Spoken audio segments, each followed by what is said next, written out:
But I think we'll start. So yes, welcome everybody to the fourth of our Music Hall Wednesdays as part of the Lambeth Heritage Festival. Tonight, Charlie Holland is going to be doing some tricks for us, using some props and some photographs and programs to tell the story of three of Lambeth's Music Hall jugglers. The Music Hall Wednesdays are part of a wider project about Brixton's music hall history that we have started to explore. Started off with Chris and myself, and we gave a talk last week, and then we've been joined by Sue and Charlie and Bill, who've given some of the other presentations. We will take some questions at the end, but we'll have to use the chat function to do that, because with quite a few of you, it's a little bit difficult to manage questions live from so many people. So if you've been with us before, you will have seen that we use the chat function for questions. So get your questions ready to type in at the end of Charlie's presentation. And so without further ado, I shall hand over to Charlie. So good afternoon, good evening, everybody. And I would just like to introduce the three jugglers that we have. This is the shortest PowerPoint you're going to have on a Zoom, I think, probably in the entire COVID-19 episode. I have 3 slides to briefly show, and then what we're going to do is to go ambitiously into trying to do this live. I've got a lovely team of helpers, and fingers crossed this can actually be more like a live experience, a more tangible experience than just the dullness of PowerPoint. But first of all, let's just orientate ourselves using the PowerPoint. And we have here on the first slide, Paul Cinquevalli, who was the first celebrity juggler, perhaps the only celebrity juggler, a huge hero, and he lived at 5 Mostyn Road, which is halfway between Oval and Brixton, roughly. And you can see in the centre there his house, somewhat dilapidated at the moment, subdivided into small apartments. There are key boxes that people can pick keys up on. So that's the nature of that one. So we'll come to Paul, and then just moving on to the second slide, please, Sue.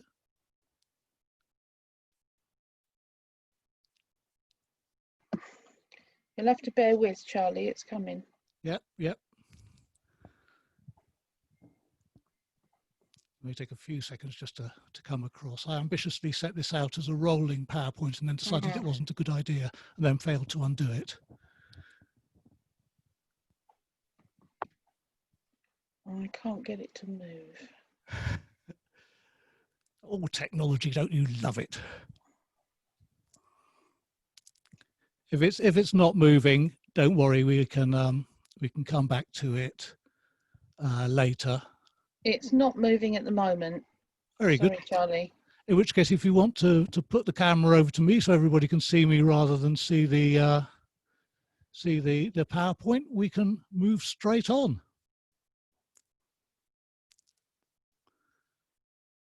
Okay, let me just see.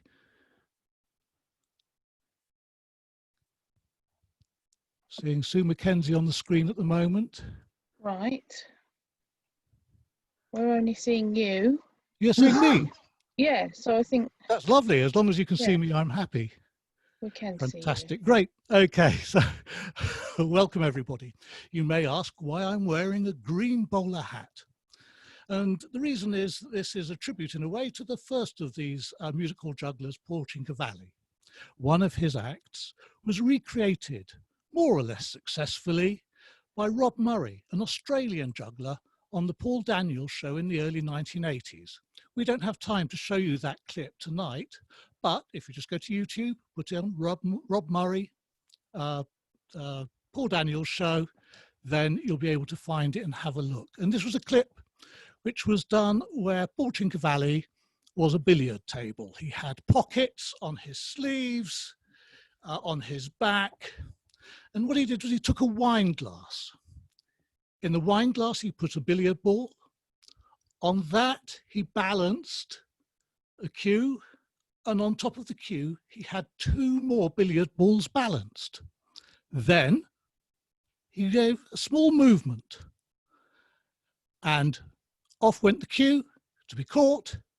And the 2 balls dropped down into pockets.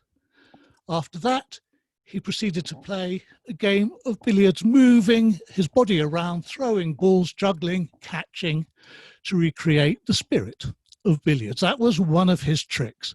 Let's go back to the beginning. So, Paul Cinquevalli was born in Poland, just in Poland. It was the point where Russia was largely in control of Poland, and Prussia was the Germany of his time. And Paul was born in 1859 in Lisa, which is now called Lenzlau or something like that, southeast of Berlin. A couple of years after he was born, in 1863, there was an attempt to rebel against the Russian domination of Poland at that point, which was unsuccessful, and the family moved to Berlin. So really, Paul had no recollection of those first few years in Poland, but Berlin he had a great time in. He enjoyed going to school and he enjoyed studying acrobatics and gymnastics. When he was 13, he got spotted by a circus proprietor, Giuseppe Chiesa, who invited Paul to join his troupe. Well, as you can imagine, his father, not perhaps best pleased at this, and it took some running away or some persuasion, some cajoling. All depends really on how much credit you give to the story that Paul Cinquevalli would tell, because his father, frankly, wasn't around that much longer necessarily to be able to ask. Certainly not when I suspect when it really got to the height of his fame. So there we are in Berlin, 1870s. Cinquevalli, age 13, heads off to Odessa with the new troupe. And he's going to perform in Russia for the next few years. And he gives an account. This is the Playgoer magazine from 1901. And it's one of a number of sources where Cinquevalli explained a little bit of his past. How much of it is true, how much of it's made up, we don't know, but there's a fair degree of consistency. So let's assume that most of it probably was true. With Chiesa, he toured with the circus all over Europe, and then he returned to Russia, where the smash occurred. Shall I ever forget it? Now, he wasn't a juggler, of course. He'd done gymnastics and so on. He was doing trapeze. And we have here the description. The attendant, who should have wiped the moisture from the bars of the furthest trapeze, had been absorbing moisture in glasses in the bar, I'm assuming, at bars more congenial than the trapeze bar, and had neglected his duty. As usual, I leapt with outstretched hands, but the trapeze slid through my fingers as if it had been greased. The grasp of horror floated up from the audience, and in the space of 5 seconds I thought of father and mother, the playground, the school, and pictured my own funeral. It was several days before I recovered consciousness. Smashed, it seemed to me, to smithereens, and for 8 weary months I lay half dead in hospital. That was the end of his trapeze days. However, he continued to work with the circus when he'd recovered, but never had the full use of his arm in the same way as he had before, and he developed juggling skills. And he acquired some considerable skill and acclaim. He also improved and worked on the acrobatic skills he had. In 1881-82, he was performing in Paris, performing, in fact, we could just slide over here, with the Craggs, another family strongly associated with Kennington. And the Craggs were going to be the greatest friends of Cinquevalli for many years. Joe Cragg of the Craggs was considered to be by Cinquevalli the greatest acrobat that ever lived. But enough of him, let's move back to Cinquevalli. And we have him here, and you can just zoom in there, hopefully. I'm just giving Crispin a real challenge here. and hopefully you can see that in some degree of focus. So Crispin here is, so resuming in here on Cinquevalli, and again you can see him in the traditional circus performing garb of the day, and with a cannonball by his feet, one of his trademark props that he used to have suspended high above him, and he would at a cue have the cannonball drop and catch it on his neck. From Paris, he eventually came in 1885, in December of 1885, to London, and to a prestigious theatre. He was performing in Covent Garden Circus Company at the Theatre Royal, Covent Garden. 7 years later, it changed its name to the one we know it as today, the Royal Opera House. And here we have the programme. The programme started at Christmas and ran through into 1896. And you can find here, this was a matinee show. Cinquevalli wasn't performing in the matinee, but you can find there a troupe of acrobats who were.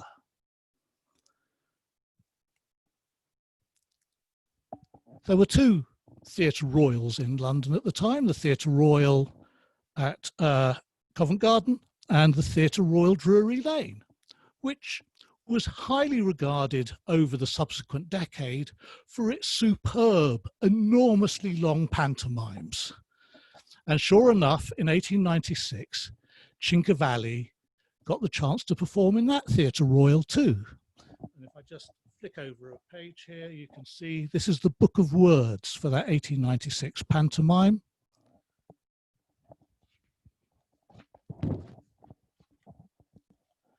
And we have the list of characters. Ada Blanche playing Aladdin. Dan Leno playing Mrs. Twankey. And Paul Cinquevalli as the slave of the lamp. And it was his job to be in the cave. And at a certain time, of course, there was the whole reveal of all of the various props and so on. And Cinquevalli got to juggle the candlesticks and all of the other treasures of the cave. He also said a line or two, but that's getting ahead of the story. That's 1896. 1895, as we say, 1885 rather, at the International Circus for his first performance in London. And he stayed in London. He moved on to a number of other venues. In 1888, he's performing at the Alhambra in Leicester Square. I might just say, would it be easier if I put that there or hold it there, Crispin? Do you want to hold it? Yeah, there you go. You've got a hand being extended there, just hold the end. There we go. So this is the Alhambra Theatre.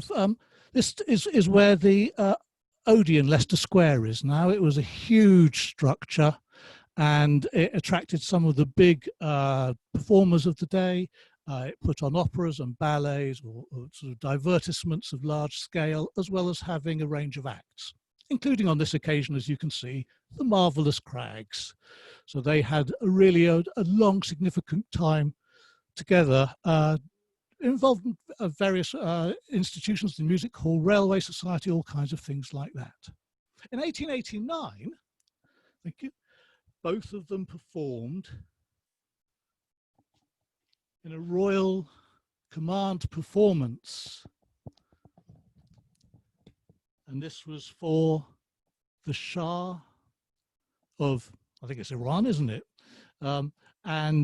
This was before members of the royal family, and was at the Empire in Leicester Square, which was the other big Leicester Square venue today, where the Empire, there's the Cinerama, I think it is Cinema at the north, the casino, and this was again a hugely popular, if slightly ill-regarded venue in terms of the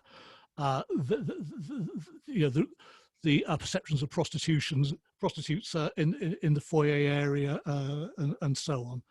And obviously not on this occasion, but on this occasion something went wrong. Cinquevalli always worked with an assistant. On this occasion, he had an assistant who he was holding in a balance. He'd got the balance wrong, but because he was working with the front of the Shah, he didn't want to give that away and carried on through his act. Afterwards, it turned out he'd ruptured himself so badly that he had to retire. He left London with his new wife. He'd married the year before, 1888, he'd married Adelina, an equestrian, and moved to Berlin, where for 2 years he ran a musical variety theatre. During that time, they gave birth to their first child, and a boy. And there were some complications, and a doctor was called. And as well as sorting out the boy at that point, the doctor also said, I see who you are, I see what your problem is, and I can sort it. And sure enough, he got Cinquevalli back performing. And so after a couple of years in Germany, they came back to London. And here we have a program from the Empire in Leicester Square in 1891, where they were performing. And again, you can just see there Paul Cinquevalli on the lineup, hopefully. He didn't just perform in London. Here we have a program for the Folies Bergère in Paris. And here you can see Paul Cinquevalli, writ large, somewhere in the middle there, down bottom 2/3 down. And then the star of the evening, La Loi Fuller, the first of the contemporary style dancers, if you like, a huge name in dance history. So again, up there with the top stars of the era.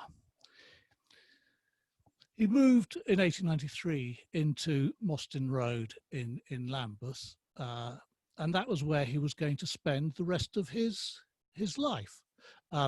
He loved being in London. London for him was the place where, as a performer, he felt most involved in the community, most at home. He felt that he wasn't looked upon differently.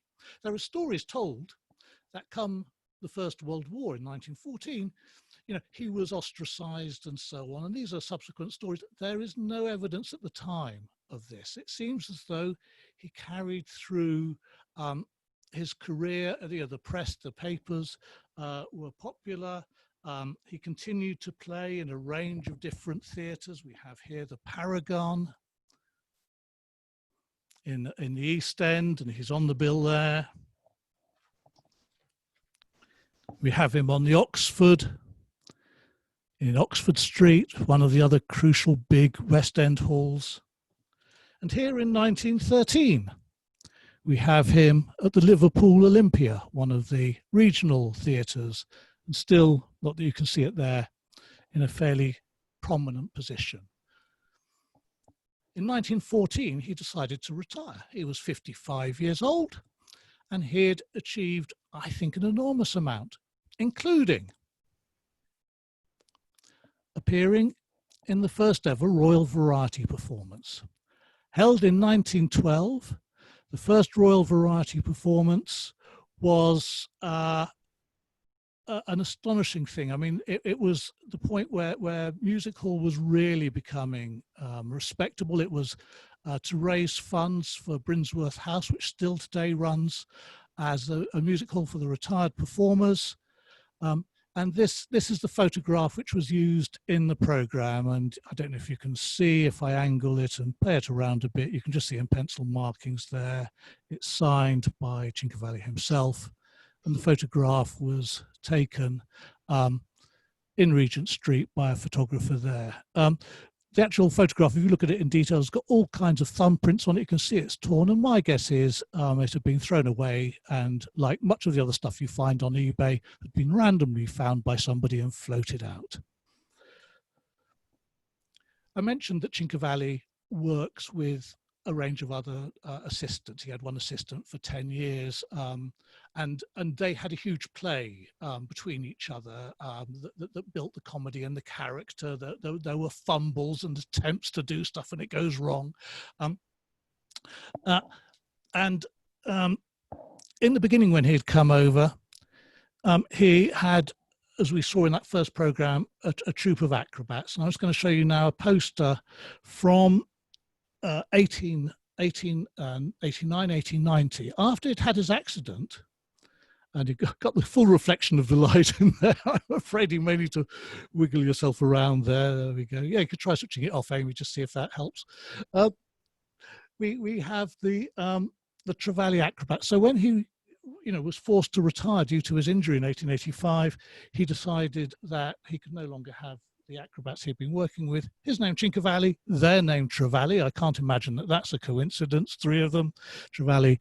And there they have their engagement in the Folies Bergère, one of the other significant music halls in Europe. And of course, this is the era before TV, before film, before radio. This was live entertainment, was the supreme thing here. And if we look over here, we've got a couple of posters from 1898 from the Argyle. You'll find posters for the Argyle. There's a huge collection in the Ringling Museum in America you can find online. And there's another huge collection at the Sheffield Museum of Fairground and Circus. These two, luckily, they don't have. You can see here the first one, Eugene Sandow, the strongman, who's appearing at the bottom. There's an advertisement coming next week, Paul Cinquevalli. And then we have Paul Cinquevalli headlining the King of the Cannonball, the world's greatest juggler, in 1898. So before we move on to the next one, what was the reason that Paul was a headliner? And really it was about being somebody who you could relate to, that his tricks were not tricks with things that were arcane. These were relatively everyday objects, to the extent that a cannonball is an everyday object. But what I actually just take it off, don't pop it on there. I think it's going to be easier not to. You might just be able, and this will probably be a bit of a stretch, you might just be able just to have a look down here. You might just be able to see here Cinquevalli with a cane on which he's balancing a hat, a monocle, and a cigar. He flicks the cane up, the hat goes onto the head, the cigar goes into the mouth, the monocle goes into the eye. What kind of a pleasing trick is that to watch and then to go and fail at home in your own time? So that was the kind of nature of that style of performance. And as I say, you can go and look on the Paul Daniels show from the 1980s and find people recreating that act. Okay, we're going to move on. If you want to have a look at a couple of other things there, just while I'm describing moving on, to a juggler who was on the other end of the spectrum. We're going to look here at a technical juggler. And what I'm going to do is I'm just going to, while you're there, I'm just going to wave a couple of postcards. And we have here Hanvar, who was born in Scotland around about the 1870s, off the top of my head, forgotten the exact date. And Hanvar was a technical juggler. He was into his club juggling. This was a hugely popular thing at the time. If you want to zoom out of that and just come back to me here.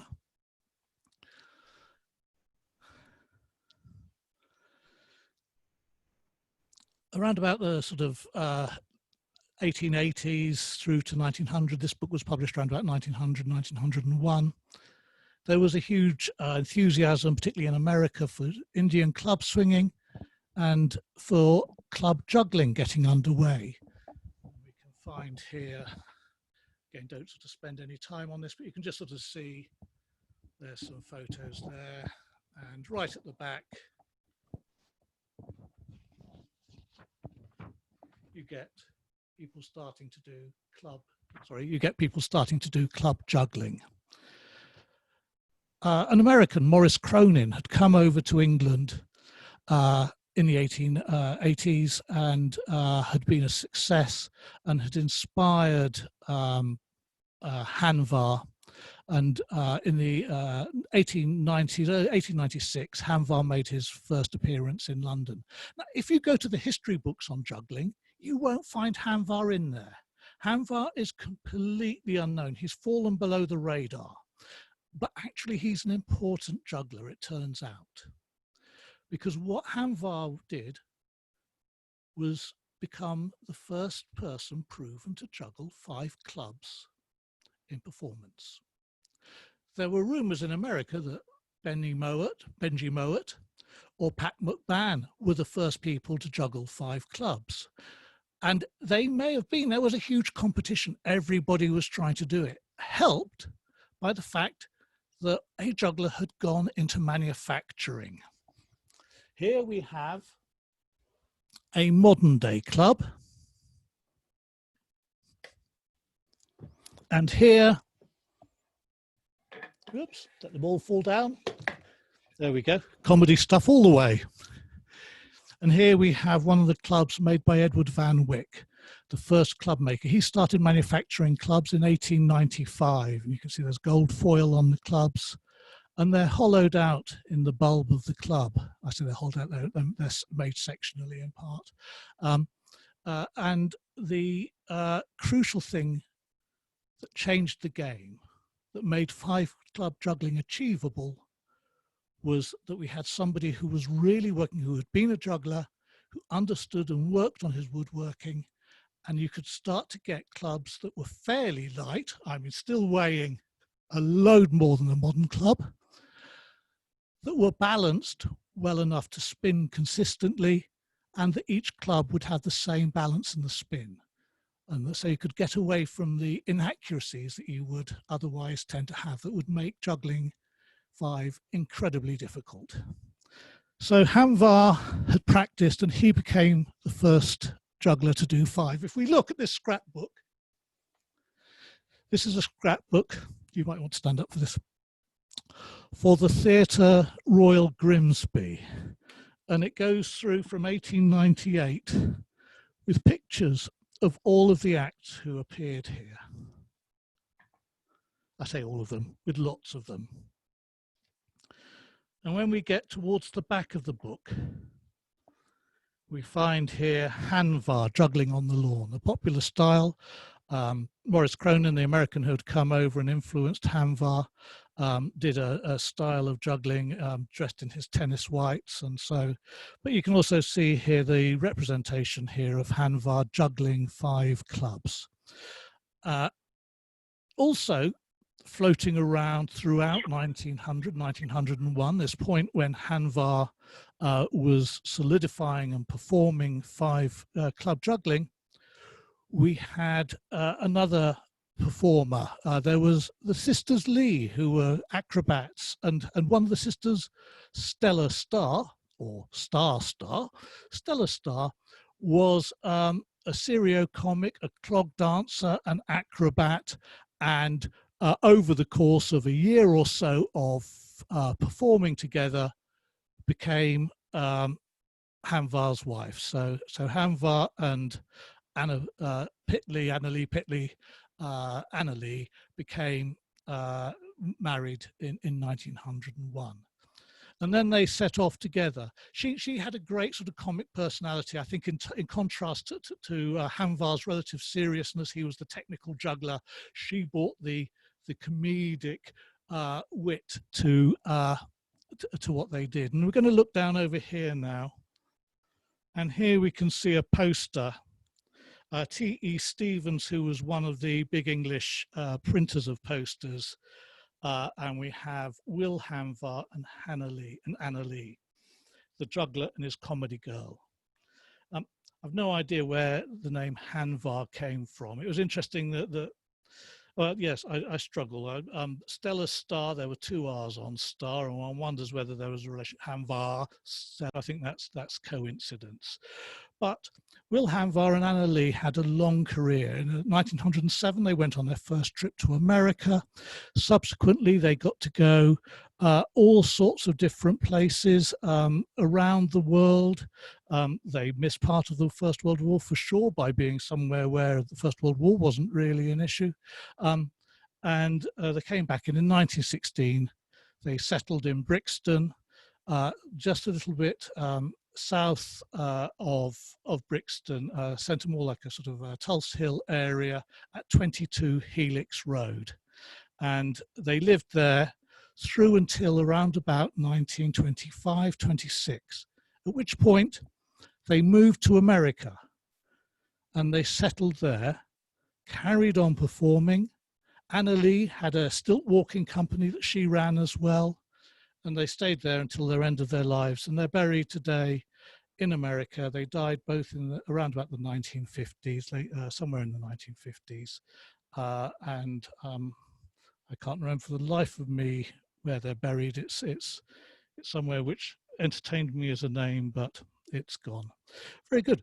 So what we're going to do now is we're going to boldly attempt to go downstairs to look at some more posters and find out about the third jugglers that we're going to be talking about.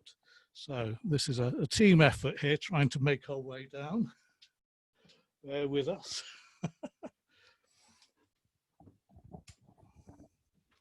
All connected with cables. I can't believe I'm still wearing this hat. No trips, hazards, falls yet. Okay. Let me remove that. Warm hat. Okay.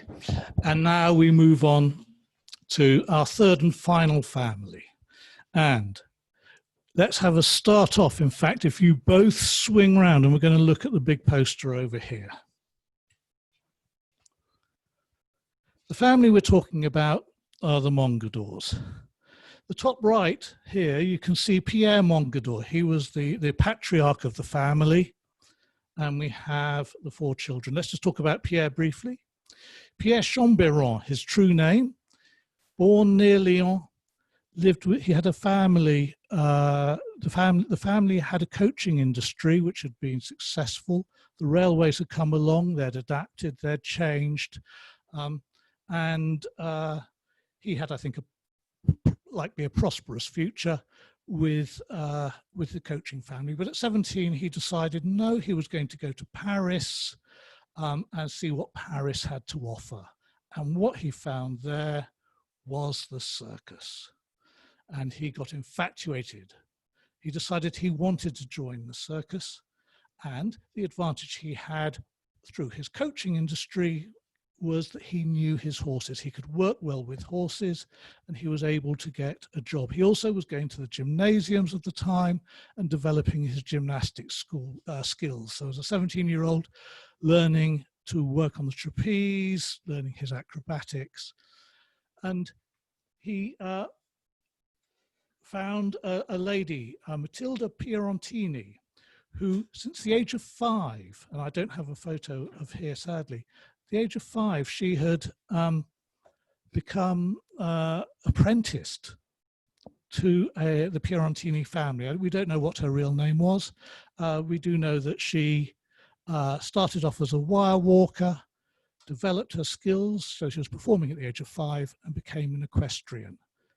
And so she, Matilda and Pierre were married, and then they had around about 1884, having again been traveling with circuses to Russia and so on, had their first child, Gaston. So far left here, we can see Gaston.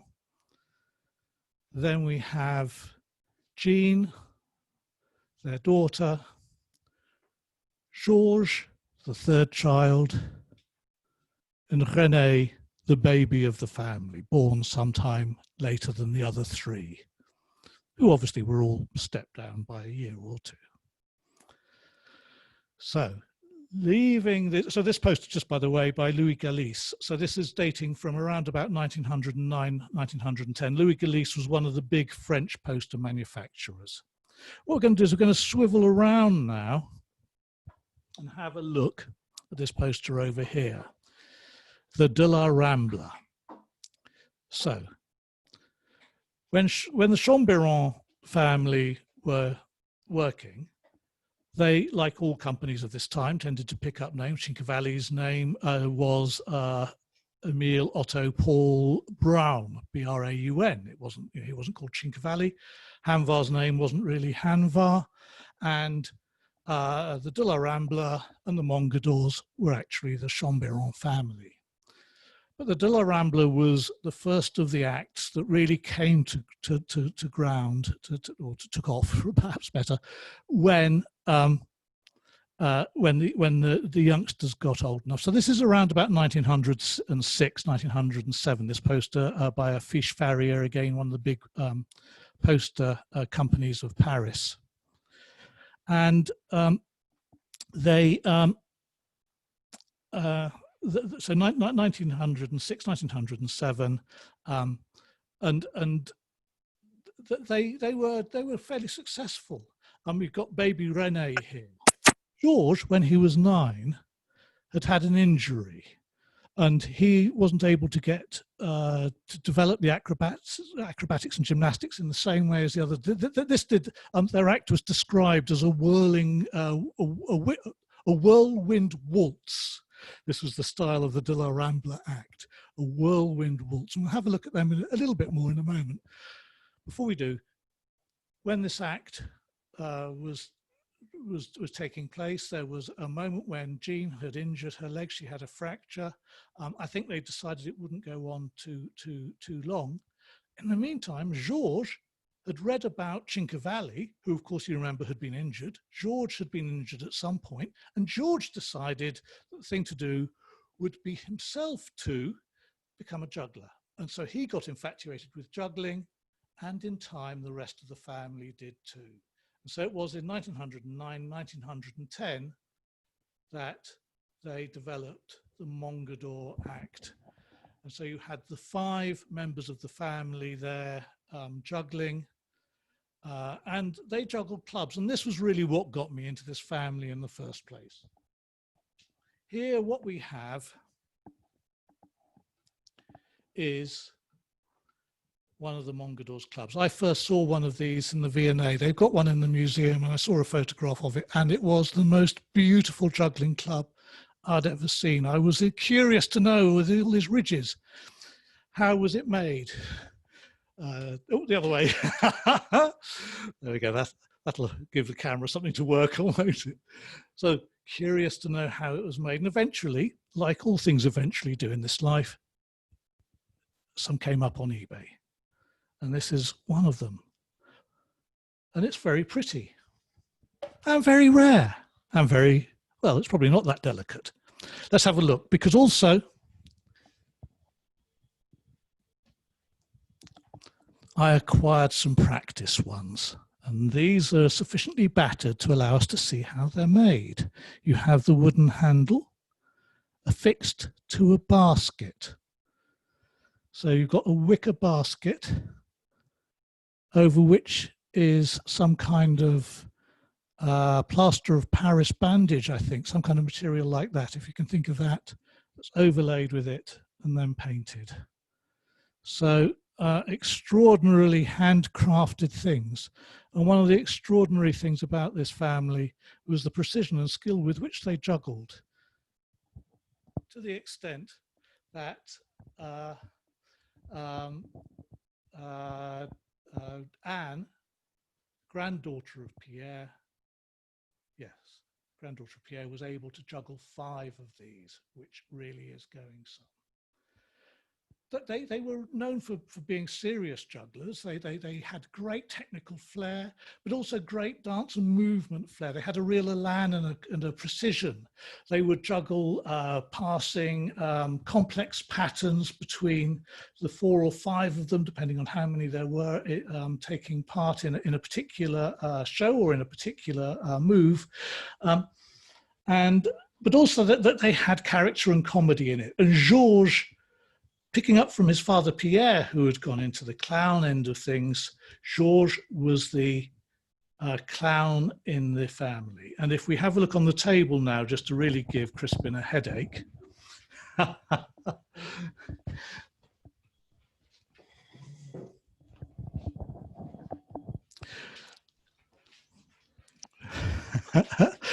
And cables and everything everywhere.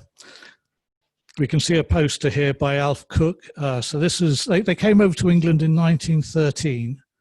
And in 1914, they bought their house in Kennington. They lived in Lambeth, of course, at 132 Kennington Park Road. And they lived there from 1914 through till at least 1926 and maybe beyond.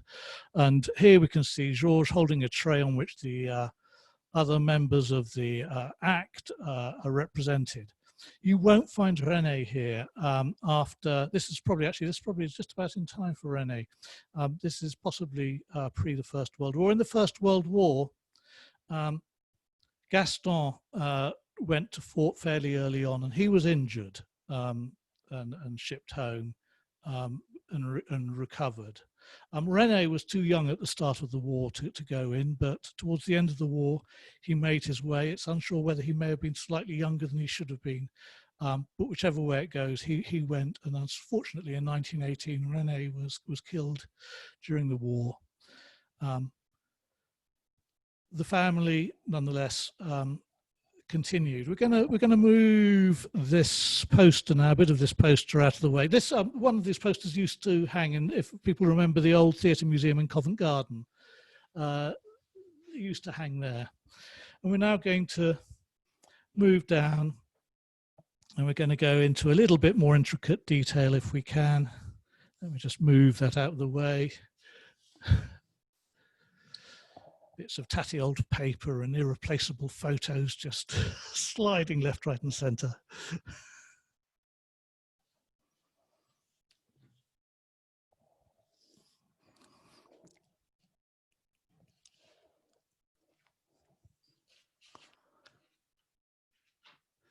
And here we have the De La Rambla in the first place.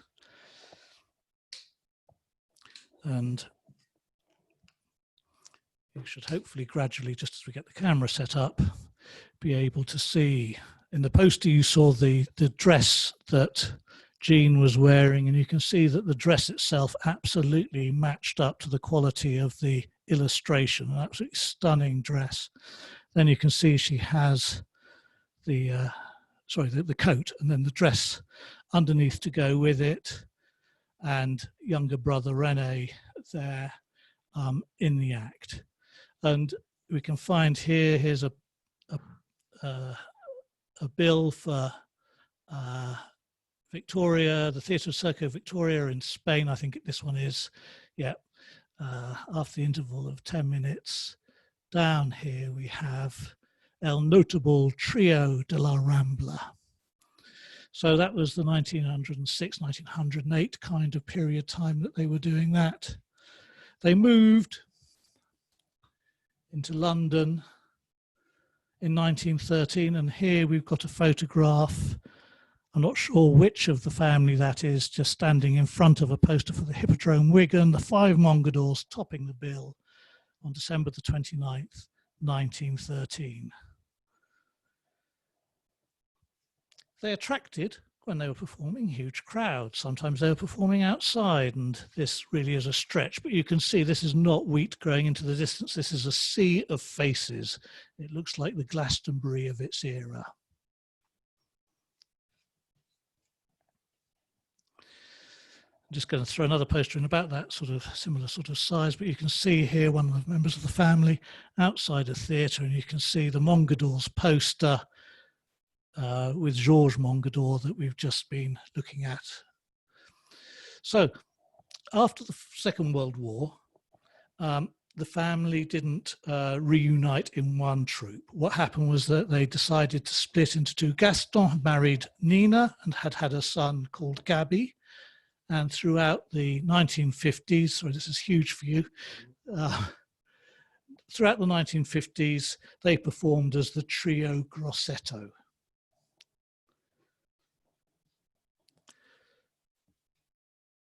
I'm just having a rummage here. Georges, his wife Anne, and his daughter Anne, his wife Anne and his daughter Antoinette, they carried on as a separate family. They retained the name the Mongadors. When had Anne met Georges? So Anne was English. She was her mother was one of the original Tiller dancers, and she'd gone into the profession. And they met in 1926 when they were performing at the Blackpool Tower Circus. And here we have the contract which they'd kept, and I rather wonder if it had been kept because it was that romance of when they got engaged during this show. And we can find here we have the 5 Mongadors being paid £60 a week for their performances. So they got married in 1926, 1927. They went to America. They had a successful tour there. And when they came back, they got married and subsequently had Ninette. In the 1950s, Georges and his Georges retired, and mother and daughter carried on the Mongadors. And here we have them juggling clubs, and here we have them passing clubs, and here we have Ninette Mongador juggling 5 clubs. Unbelievable, frankly, to be able to juggle 5 of those clubs. I mean, I can't juggle 5 clubs on my own, let alone 5 tricky clubs like that. So, last couple of bits, we just have, I'm not quite sure when this really dates from. I suspect this is probably between the wars. They moved in 1933, I think, to France, to Aurillac, and where the big street festivals are held now, funnily enough. And you can see here some of the intricacies of their juggling with Georges the funny man, and the club passing going on. This lovely move here where one of them is being held by the other, and we've got a photograph in a moment. If you just look at that, and now we can just put in that, which shows exactly that. And the last thing I'm just going to show you from the Mongadors is this, which is a bit of promotional material they put out. And this was what alerted me to the fact the Mongadors had lived in Kennington when I originally found, first of all, the clubs and subsequently found the various posters and so on. I had no idea. And then I assumed that perhaps they'd lived here for maybe a year or so. So it was quite a shock to then research through and eventually be able to determine that they had lived here from 1913 or so through until the late 1920s. So there we have a run through as rapidly as I could. And I haven't touched, I mean, I need just to mention a couple of things very, very quickly. This may never end. So you can make this a tiny bit bigger. And so as well as juggling the clubs, they also had some rings. And you can see here, there's this rather fine hoop that they juggled. And it's okay, I've got plenty more. And that's this autograph. It's an autograph book, an album that actually they kept their press cutting. So when they first arrived, that's beautiful, thank you. When they first arrived here in 1913, they kept an album of the newspaper, the articles of the newspaper, and we can find here various articles that they had. I was going to read here. A programme full of varied items is issued this week at the Palace Theatre of Varieties. At the head of the list is an astonishingly clever quartet of continental comedy jugglers. Their speciality is with a number of clubs which are thrown almost in all directions and just as deftly caught at any angle. The comedy introduced by one member created roars of laughter. A number of oranges are thrown from the gallery and expertly caught on the edge of a sword. They conclude their turn by throwing a number of plates in all directions, which are caught in a wonderful manner. And my favourite review of the Mongadors, somebody said, they pass clubs and it's like they are whisking a mayonnaise in the air, which I just think is perhaps the greatest review any juggler could ever ask for. And with that, I'm going to hand over to Sue and Chris, who will tell me if we have any time for questions, and if there are any questions, and if so, I shall attempt to answer them. Thank you. Thank you so much, Charlie. I feel just overwhelmed by how amazing your collections are, and I feel so privileged, and I think everyone's probably feeling the same, that we've had a little insight into Charlie world, because it really is quite an astonishing collection that you've shared with us. I'd also like to say thank you both to yourself, to Crispin, and to the technical support team you've got there, which have done an amazing job tonight. Susie, Caroline and Amy, yeah.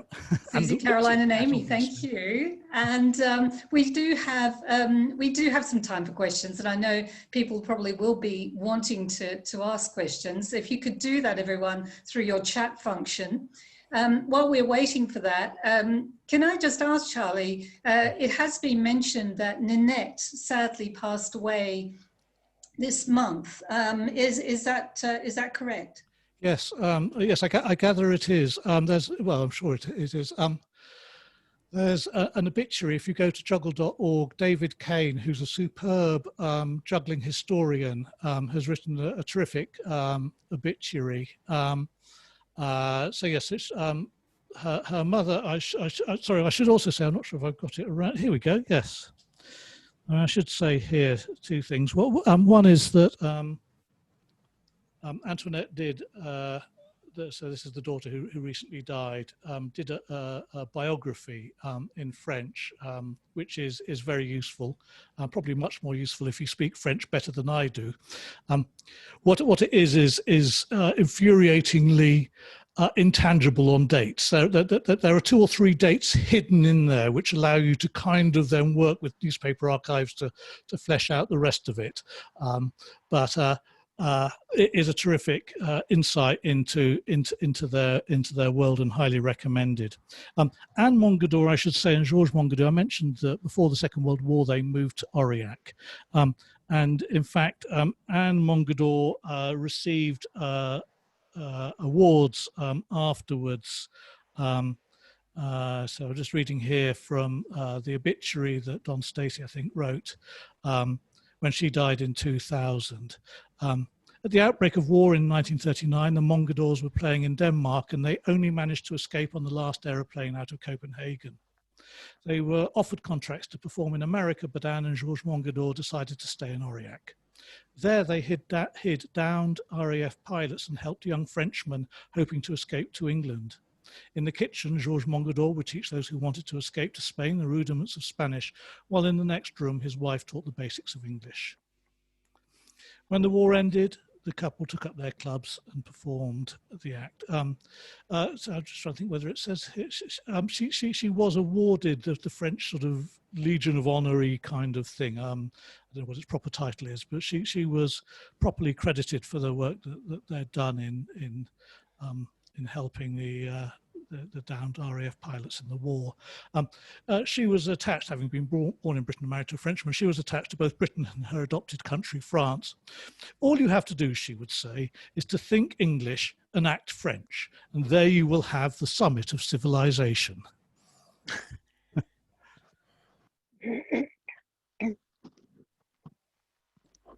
Thanks, Charlie.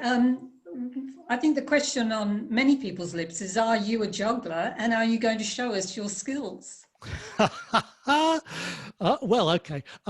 I was. So yes, why on earth have I got this bits of tat? I try very hard not to collect stuff, but I'm not very good at succeeding. In 1982 or 3, I went to the Rainbow in London to the interval of to see the Grateful Dead, the archetypal 60s hippie band, and in the interval a group of black-clad hairy cod Russians came on called the Flying Karamazov Brothers, and I decided there and then I wanted to become a juggler.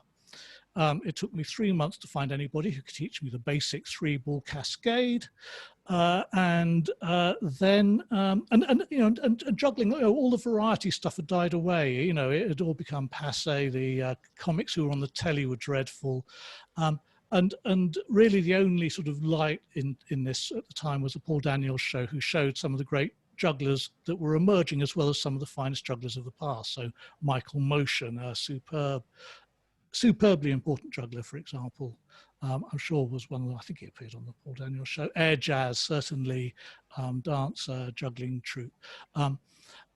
So there was some inspiration there, but also this was the time that Covent Garden was opening up. That it had stopped being the flower market and the veg market, and had become, the beginning of the retail stage with the Covent Garden General Store, and it was all quite free and easy, but it also, was bringing in the hordes, and the pitch there started to be bust. And at this point, let me just say, that pitch is under threat. At the time, you could turn, I learned my stuff there. I wasn't very good. I didn't know what I was doing, but it was a place where you could go and you could practice, and you could watch other people, and you could get inspired and switch stories about where you could go and perform and all of this. Anyway, at the moment, there's a move apparently to regulate Westminster, to regulate it and to sanitize it. And that's being fought against at the moment, and it's really important that it is fought against. It was also the beginning of the alternative comedy circuit. So with my partner, Ollie Crick, as the long and the short of it, we got to perform in places like the Comedy Store and Jongleurs, Cast New Variety by Roland and Claire Muldoon, who subsequently opened up the Hackney Empire, where we also got to perform one of the grand variety theatres. And then I moved gradually into circus training and the evolution of the circus space, which is now the National Centre for Circus Arts. So that's my background. I have to say I was always more of a comedy juggler than I was a skilled juggler. 5 clubs totally beyond my reach. But because there's been a request from the audience, I will now take 3 100-year-old clubs and attempt to juggle them without dropping them. I'm going to ask somebody to hold the microphone, because believe me, 3 100-year-old juggling clubs and a microphone is definitely beyond me. There we go. Right. Are you ready, Mr. Cameraman? Going to have one shot at this. Okay. Still in one piece at the moment. Oh yes, look at that. And talking too. Whatever could follow. A little spin and a catch. There we go. One of the good things about juggling clubs is they are largely designed to be capable of withstanding a drop or two. Eddie, any other questions? Thanks, Charlie. That was amazing. And we're just gone 8 o'clock. So we've just got one question, if I can get you to answer it, because I know it's been sitting there for a short while. Just to comment on Rudy Cardenas. We've had a question from Stuart about, can you comment on Rudy? No, no. Okay, well then that's fine. We but can. But if you have a rummage for David Kane on the internet, then David will, and also David's written an enormous number of books that would have Rudy. I mean, one of the things for me is I've always been essentially a fan of the comic juggler more than the total skill merchant, so yes, my kind of knowledge is sporadic. I have some areas I'm particularly sort of good on, really on the sort of, this Victorian era music hall kind of stuff. I say particularly good. I'm much better on it than I am at the later stuff. Well, that's perfectly fine. And thank you so much, Charlie. We'll finish there so everyone can get off on reasonably good time. We really appreciate it. And thank you so much for all you've done to bring this together tonight. Well, it's a shame just to have all of this stuff sitting there and not get to show it every now and then. So yeah, thank you. Thank you.